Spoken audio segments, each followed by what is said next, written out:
Neurological state resembling brain death. In several conditions, larger areas of brain become functionless. In none of this, brainstem is affected. So the individual is not legally dead, but the condition may closely simulate death. Vegetative state. Vegetative state is a condition in which higher centers of the brain, cortex, are dead, but lower centers, medulla, are alive. Such a 8.6. Okay. Neurological state resembling brainstem death and related condition. Whole brain death, hardware criteria. Brainstem death, Minnesota criteria 2. 3. Vegetative state, cortex destroyed but brainstem intact. 4th, most anencephalic babies are born with these steps. Locked syndrome, in only part of the brainstem, pons destroyed. Pons, akinetic mutism, loss of motion and speech, frontal lobes are destroyed. Vegetative state is a condition in which higher centers of the brain cortex are dead but lower central medulla are alive. Such patients do not regain consciousness but do not need artificial respiratory support too, because respiratory center is functioning. After 4 weeks in a vegetative state, a patient is classified as in a persistent vegetative state. After 1 year, patient is classified as a permanent vegetative state. Case studies: Aruna Shanbaga case, Karan and Cunedin consumed diazepam, dextropropoxyphene and alcohol at a party in 1975. Collapsed immediately thereafter. By the time she could taken to hospital, the cortical regions of her brain died due to lack of blood supply, but medullary cells being more resistant to tissue anoxia and did not. So she thus passed on to a permanent vegetative state. She was admitted to St. Clare Hospital in New Jersey. Initially, it was not known if her respiratory center was dead. So she was in a respirator. After waiting for several months, her family came to conclusion that she was beyond hope and decided to remove ventilator. However, the hospital could not do so because Morris County prosecutor threatened to bring a homicide charge against them, passive euthanasia. Both the Cunellan family and hospital authority approved the New Jersey Supreme Court to allow them to remove respirator. In 1976, the court ruled in their favor and respirator was removed. But to everyone's surprise, Cunellan continued breathing because her respiratory center had survived. Killing her would now amount to active euthanasia, which is not permissible. Also non-voluntary euthanasia. She remained a permanent vegetative state and finally died on June 1985, aged from pneumonia, a complication arising from continuous unresponsiveness. Nancy Curzon. On 1983, Nancy Curzon had lost control of her old car that had no seat belt, was thrown from it and landed face down in a water-filled ditch. Paramedic found her with no vital sign, but they resuscitated her. After remaining in coma for 2 weeks, she was diagnosed as being permanent vegetative state. A feeding tube was inserted to keep her alive. Her husband and parents waited for some substantial recovery, but eventually, after 4 years, accepted there was no hope. 1989, Rosan's parents and husband approached the US Supreme Court to have her life support removed so she could die peacefully. The court said that there is no clear and convincing evidence of what Nancy could have wanted had she been conscious, so support could not be removed. After this decision, the family gathered some proof that Nancy Curzon would have wanted her life support terminated.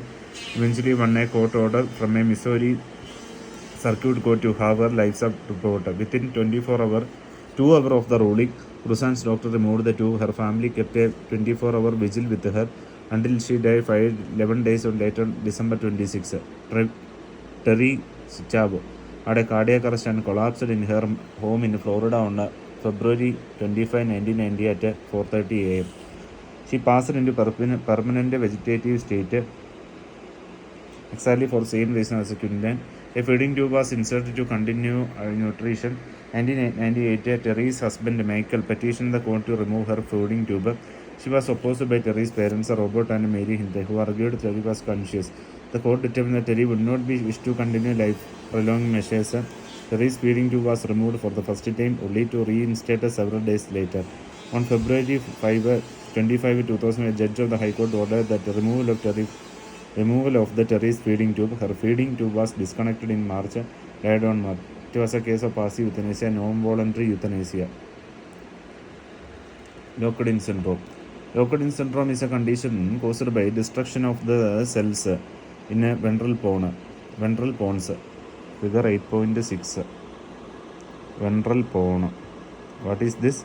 Locked-in syndrome. Locked-in syndrome. Locked-in syndrome. That is this one. Okay, locked-in syndrome. That is what? That is fourth.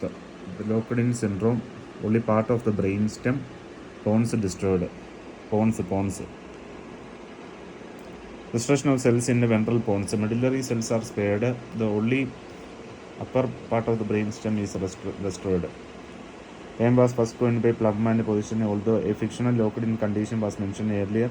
Novel court this was with living eyes. Silent features. Condition resembles coma so much that on an average it takes about 3 months to realize that the patient is aware and not comatose. In some cases it took 4 to 6 hours. More than half of the time it is the family and not physician who first realize the patient is aware. Quadriplegia and anarthria with preservation of consciousness. Patients may retain vertical eye movement, facilitate non-verbal communication through blinking of eyes. When eyes are paralyzed due to total locked syndrome, brain is locked in with no connection in the spinal cord. 10-year survival data high. Akinetic mutism is a condition in which a patient neither moves echinase and nor space mutism. Although she retains both the abilities, she fails to exercise them. Occurs in a severe frontal lobe injury. Anencephaly. Since there is no brain, it is impossible to determine brain death. Steffi Kenny, better known by the pseudonym Baby K, was born on 92 at a hospital, Virginia, USA. At the time of her birth, she was missing most of the brain, including the cortex. Only the brain stem had developed during pregnancy. Antenatal advice. During antenatal checkup, her parents had been advised about MD because a sonogram revealed the baby had anencephaly. Most babies with anencephaly are stillborn and only survive for few hours. However, both Dylan decided to carry their way until full time possible and then donated her organs to help other sick infants. Her personal obstetrician said that he would be honor her wishes no matter what her decision was. Baby K was delivered via cesarean section and was immediately placed on a ventilator to assist her breathing and helping to maintain the quality of her internal organs, which appeared to be normal. Certification of brain death. A legal problem immediately arose when the doctors had declared that Jessica Hard was brain dead in order to remove her organs for transplant. She did not possess a brain that he could be connected to electrodes to return if there was a cessation of brain function. According to the lawyer hired by the hospital, a court would have to make the determination that the baby was brain dead. Legal decision. In a controversial ruling, the United States Court of the Virginia decided that a hospital caring for Stephanie must put her on a ventilator mechanical whenever she had trouble breathing. As a result of the decision, Stephanie is kept alive much longer and most anencephaly baby. It has been suggested that the court have been used anencephaly on the basis of the case not in the subsidiary symptoms or respiratory distress. As the reversibility of the anencephaly is widely understood in the medical community, decision to continue fertile car floats is the principle of triage. Died on April 95 at the age of 2 years, while still connected to the ventilator.